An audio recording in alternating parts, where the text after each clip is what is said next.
le. Paengalen tan no ia sunga sep. So tichi lo le. Kako le mo tatu le tasi. Oneness. Kasi kako, kasi fatutua. Tasi le me ai. Fear. Te whai lau tala le, I was so pleased. Ia le tangata o le tatu e kalesia. Aso ia, saua ia si lotu whaolaina. Ia mea ia pe ese ia. E le tutu sa leo la wo whaalongo. O le maanga ia la leo lo whaalongo. O aso ia. O siuso le pae ai sau le tai hau pae. Sau le fiafi pae. A fai fo mea ai le teitai ana ai. A leo o vai aku so le luanga ipuang il kai au so leo ai. Songa fulu.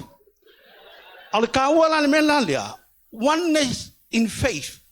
Kasi kako. Ai kako ai whakasi. Tatu whalongolongo foi.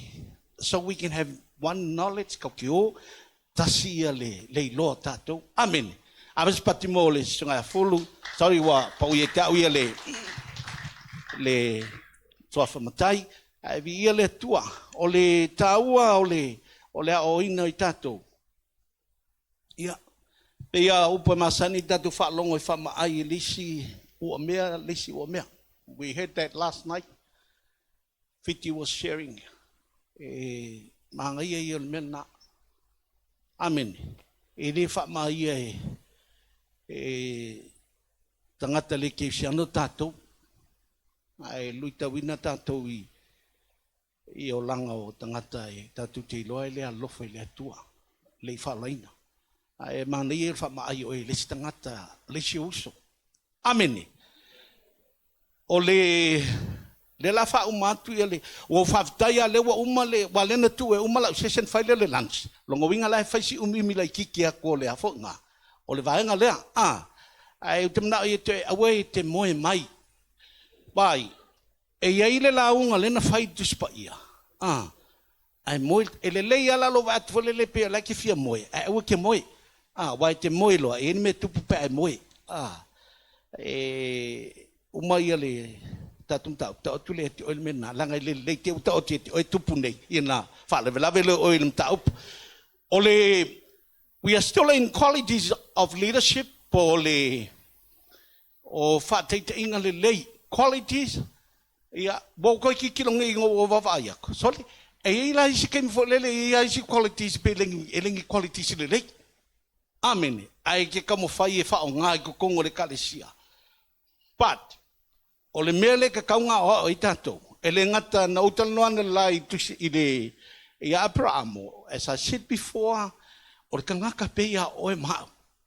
Amen. Ke lofo e le ngofo mai i angisi peia o Abrahamo sole.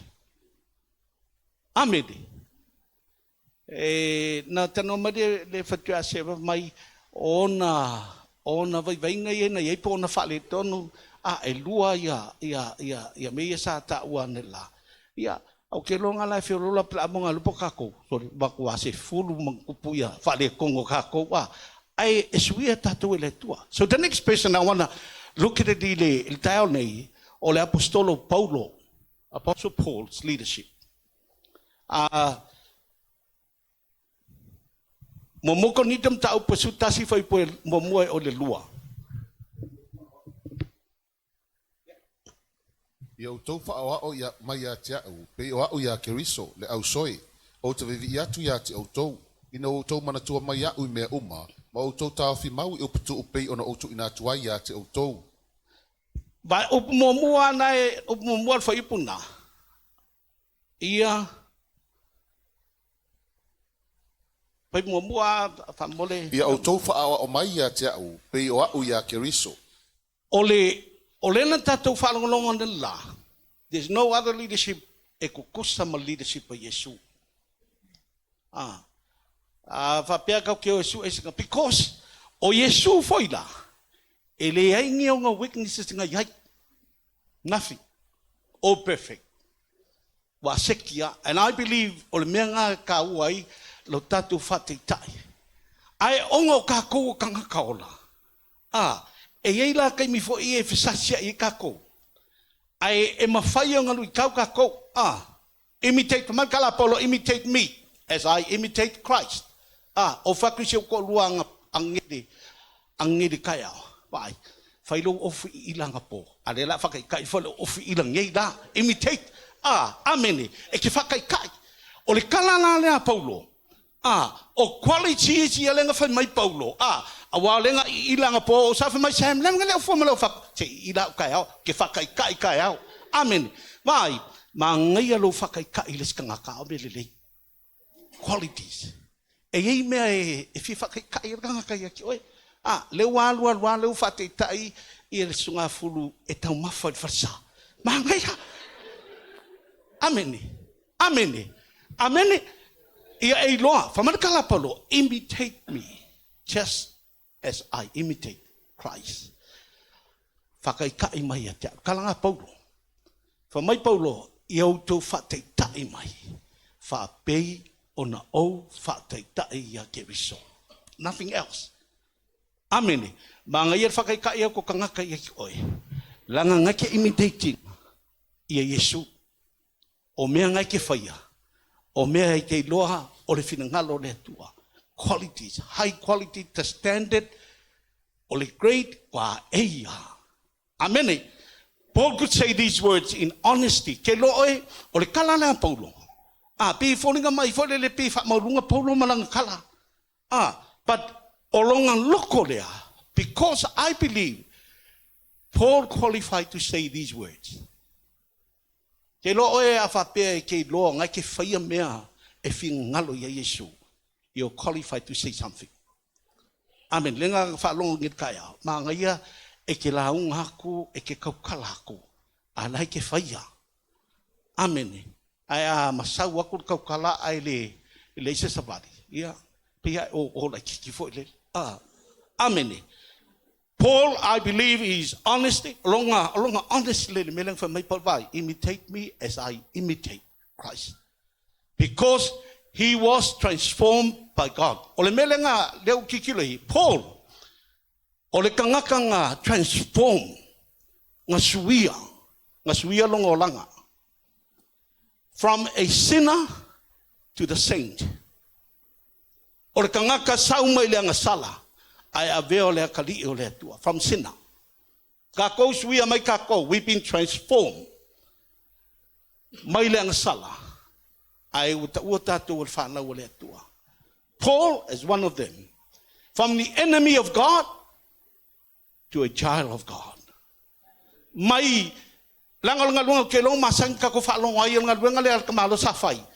Ele fifi ka ngaka pa o ka pa ia Yesu. Enemy of God. Amen. Ke long isi ke mi le saka ko ia le langa nga. Ke le fifi ke fa long long me ia. Amen. Ale was we are being transformed. Paul. Ole swinga la le langa o Paulo. Okay, Lord, he's qualified to encourage us to say, imitate me as I imitate Christ. The transformation in life, in Paul's life, resulted in a Christ-like character to be followed and applied. Okay, lo foi. Kako fai kai leo langa le apostolo Paulo. Amen. Amen. Lenga kako falonga le la Jesus is the number one. Ia o Yesu lai le ai mase se mas fale ko. Makwa ke ki ia Yesu o kako fa kai inga pe melenga mai sunga mosa. But Paul as someone from sinner to become a saint. Kako? Amen. Kako wola ile ang sala. Paul displays some of great leadership qualities. Le fa ilo ma fa aliali mai Paulo the best qualities of leadership. As the result, his life changed. Suilo langa, bye. Suilo langa. Qualities le lenga yai. Faangale mo le kua. Amen. Pese sa ifie ke pese le kai mi sa ve ka kom ka kang sala. Ale wa pese. Quality le lenga e ke faanga mo le kua. Change your life, change our life. O menga lenga o lai tanga tele Paulo. Kelengiti leadership qualities ilolanga ai suia loa i leo langa sai ai ai busuia le kua. Paul became an apostle wa vea ma apostolo. Qualities le lei o isi la kangaka e ei qualities le lei fo le le sa ei le kaime le lalangi le la wa saula ingo le tua those qualities when he used for God fa nga le lei le amen fa nga le lei Isaiah he was a sinner he became a saint kanga le fifia kanga ko le kua a le la saula ingo le tua po a fia amen. Ya pastor wo. Pastor ka por kinga ele lo ka por ka por. Fifia. Ale ngai fa long ngai esel manga yon mele lo fifia le stangata. Ai isi qualities e loa. Ele le kai mi le sa fa ye le langi. Awala ke sa umbenga. Amen. O menga kang fa malo loai oi. Kili vai oi. Amen. Qualities le langa ele mfenga cham oi e ke saula aingo le tua. But Paul, o le apostolo Paulo, nga suia loa e makaukia. In the New Testament, ai ke loa e alu iai e ke whaikau e leo langa tangatelo Paulo. E makaukia. But he was transformed. Suia. O suia lo no langa. E mai fwa lau whalongo longo mai, ngai e ke oe qualities le lei. E ke whao ngai le aingo le atua. Onga o suia oe. Amen. Kako whalongo ia angapo ia Mose e wai ia ke mi whawhape mai maua pe anga le ika. Mai maua pe anga le Amen. The qualities o winga taua whatektai. O qualities la ia o ke lofo i le lau avaku ke longa i whalongo momoa iai pada stes ngale kasi dua kolu wha lima ongo fiku walu iwa se fu. Alela avak ngale lima. O winga le leia o tangata o Paulo. E pei o le kaimisa iai longo langa kuai. But when he was transformed, sauloma mai qualities ia e whao ngai ko kongo le aingo le tua. Amen. So one of the qualities is persistent, patient, courage, humility, uncompromising nature of truth. Leka ko whalongo e daso nge. Okay, leadership qualities o le persistent. O le persistent kusa longa pulu ngau dea. E le whawai. Mea lenga whai e Paulo ni kaimi ai le kewsiano. Pe le i kai ane malamalama o kewiso. Makua pulu ngau kakale siu e kangaka le kirisiano. Siu e tangata te tonu ia Yesu Keriso. Fasi ma avel whanpuipui. Amene. Amene. Ava pe o e se kanga ka fo lele sa pe se ye le winga nga ye ko le la we sa wi le kwa o ke fa vai o e makwa ele fa vai ele langa saka ko yai o lele i me fai ale we sa la ngole tua wa makwa e fa vai ki kilo fo nga vai ale fa o nga ai ulu now the followed result not only in life changing qualities in the present but also in the future. Olonga puru ngau dea. Ole suinga olonga langa mai le kaimi kuai. I le kaimi lengei. Ai o ai le lumanga ai. Lai ku maua. Persistent. Ku maua. Ngaluenga iwa fai pasulono. Awa o te whailo atu ia te ia me tele tusa ona ti ngai o ia ona o lo ingoa. Many. Persistent persecution of others to kusa ole melenga iai. O longa punu ngau le su e kangaka i kongo ia Yesu Keriso. Le foi la o inga kewsiano. Punu ngau Paulo. Inga ia i loa tangata le whautanga Keriso. Momoko nito fai pasulima fai po lufuvat. O le nei o uso pele. Ia o tautou mau ma le whainga e tia. Ia alualu lo o tau wha malosi ngalue ngale li iman le au noa. Ina o tau iloe le se me wha le au ngalo o tau tau ti ngai le li. That's nice. Mai le se me fa le nga. Lu kom fai mai kai au nge. E le se me fa le nga lu wala po le kai au. E le se me fa le nga lu sau le loku le aso ma le aso. E le se me fa le nga lu me nga ki fai. Wai e ke nga le lei ke fai me o ngole kua e le se me fa le nga le se me fa le nga le fa lo le o iskai au e wia o nga fa lo le o se senga pesi ai le le nga i le kua ameni ameni wa isi ke mi fo le o menga ke fai ba yo e le o skulo wale e le o mo ini le tu e la menga e fai al kala le paulo longa pulu ngau le ngau e le fa vai fai le menga ke loa e ke fai mo le ku asia e le se me fa le nga ia le menga te fai suffering o se ka ko ke pe ki nga loa e aro nga va pe ke me le winter ia nga e le sa wala ia mai balu lu pasta malu tu fa ku se uso le sa mai vai ke le ko mai o ke anu mai fa mo nga ke mai de ke le ko mai sa le permite ke le ko mai amen por nga me ale tua e fese ono fai pesuva Ia o tau te talo le anganga ia so malawa i tarutalonga mwhaatonga uma. Ia o tau mātala pia i le nei lava mea. Ma matua tau sisi le whaatonga mo tangata pa ia o malawa. Fai ai pia. Fai ai ia. Fai so. Ma ia le whamanatu sunga sepi. Pastors, we must be intercede. E ka kaunga ko intercede, a vea ka ko ma intercessor. Yeah. Au va pea ka ko ia nga launga ai le ai mase ka kalo fai pea kalanga la pskolo mai yo to pulu nau fai pea amen patient number 2 patient ia ole patient ia ole lavatia alo lavakia le on sai ia o ka ko fa long so on game mea kasi le mea pe vevese ka ko e alua e ke fa alonga ko lo e fia mo e ke le la va on sai do fia on sai amene po wa fia ai on sai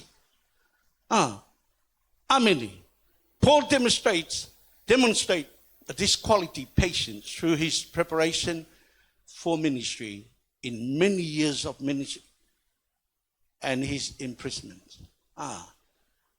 o le olanga lenga sa wai Paulo ke lo ai kilo iai o le kapinga penganga e le ngaluenga le atua e le se me fai ofie ko inga ka wai maa ave fat pui me ia ngoi ai asa on sa ia lavatia I believe that's why for Michael Apollo imitate me kai mai he spent 3 years in a desert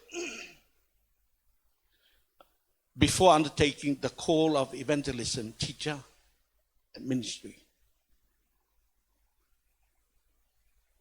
Thessalonia lua Thessalonia tau petolu fai pesutol. O tau le au soi.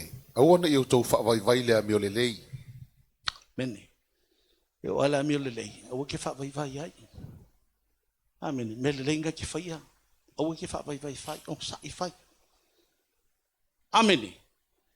E ko anga fai courage lo loko kele le ia se me fai pe ale loko ken ngal loko vai albe api aku fai au ngal loko vai ya ilo wa fonga wa ki le vai o fai au but you have the courage loko kel pai e masau fo ile masau fo la ngal fai au iske ngai ki loko kele mai amen o iske me fa pesole le ai ela fo nga pe e fo nga e solid e fa fa langa ai ko nga fo ke solid oi fa vai sike ia e de ai le fa vai al fa amen saulor kala ale si fa vai lo ia courage ol ka u yo le mele vai ai fa ma lo si deske ile skanga fa lo kele skanga isi ke mi fole sau si so vai vai ko ape encourage palo kele yai amen e lo po ngai fia mau singa abi isi me falo kele yai Paul continued to stand up for the truth of Christ trusting God but courage ole me because sili le nanga ko falo there's no other ole fa malo si ile me monia ke viso that's the number one O ame kupur soi fuanga ma leolangan ngai. Ia e fa malosi. Ina me moni a kewiso. Courage is not the absence of fear. It is doing what is right even when you are afraid. Pamaile melea. O le loko kele. Ele o lo le fefe le fear. Because fear, it comes around. A o le langonga le ia ki oe. O le courage lea. You do the right. E ke whaia le mea sao. Amen. E whaariali mai, ia le fefe po le whaamakau le ia ki oe. Ai ke whaia le mea kaunga whai. Fear. Paul repeatedly displayed commitment. Top Christ through courageous acts of proclaiming the gospel to the point of being beaten, imprisoned, and stoned. Ele whawaiwai, iuia kau ai maa, sasa, kongi whalpui, but he never give up. Malosia le loto le tamaloa. Lua Timoteo, al tau momo whai pawhita. A wawale fo ina mai le atua ia te tātou le angangai matata awai. Au le angangai wha malosi ai, malofa ai, ma mawhau whau tonu wai. Amen. Kalanga pono whai ai Timoteo, wa yo ele wha mai ele kua, se angangai ke maka oi mai whewhi ai. Mai ele tua le angangai ke wha malosi ai, ke onsai ai. Number 4, humility. Humility, le whangai whalonga ngei wingo Yesu Keriso. Oi o tangata, o tangata ola, o ke loa ye ke mi ke whalonga ko peua, whawhainka. Ai e langona lo loto maulalo. Paul was one of many qualifications and action to be proud of. But rather than live in this bride, Paul states, indeed, I count everything as lost because of surpassing worth of knowing Christ, Jesus my Lord. For my Paulo, e wiang o maua le kele o mea. Quality sa leo langa. Mea wa o maua manguia. Ma mea le lalo langa fa mai Paulo o la pisi mea ngā inga o wa o iloa Keriso. Nothing else. Filipe tolu foi poe O le nei foi, e moni lava o lo manatu, o le au ngā mea o malava on o le siri ese, o le poto ila Keriso Yesu lo wali, o no ie o whaale au ngā inai mea uma, ma o manatu, o ta lava ia mea, ina ia o maua Keriso. Meliti, mau lalo loko ko malo. Maua Keriso, sili a kurunga. Ilo isi mea ke kaumwhai ai.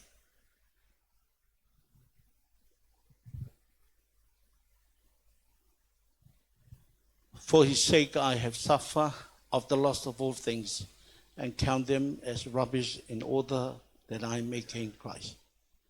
Paul called others to God's grace. Wala au ia pe, kamu whai paulo ia o mai kangaka, la ko kei loa le alofa tu noa le atua. E leo se mea la pe se i e wha mawalunga hai paulo, but from the humility, mai le maulalo longa loko. Filipe lua, ao le whai patoro. Awana i whaia se me tasi ma le whina o vale, ma le mita fua, a ia tasi au tau ma manatu ma le loto maulalo, ua sili nisi ia te oi. Man, a leise me ki whaia maule kua o ke mikai fua.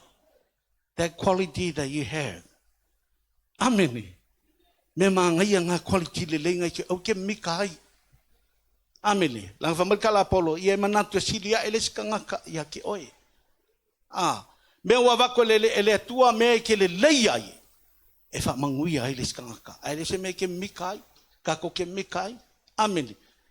Leila ula aunga vi ia le tua. Amen. Ke leo me whai, praise the Lord. Ai e mga koe sili le skangaka. I lo oe, i lo hao. Paul called others to God's grace. I leo sila ngona wha mo lunga o Paulo. Filipe luan whai patolu.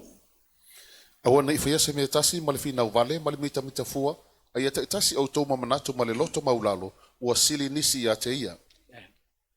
Ia, ma le mea muli. Ia. Ue ke, kamo whai e ftu ia ia le moni. Uncompromising truth. Ai o le mea mongi au Yesu le mea moni. Ke le mwhainga sui al mea ngā. Ia ka mauai.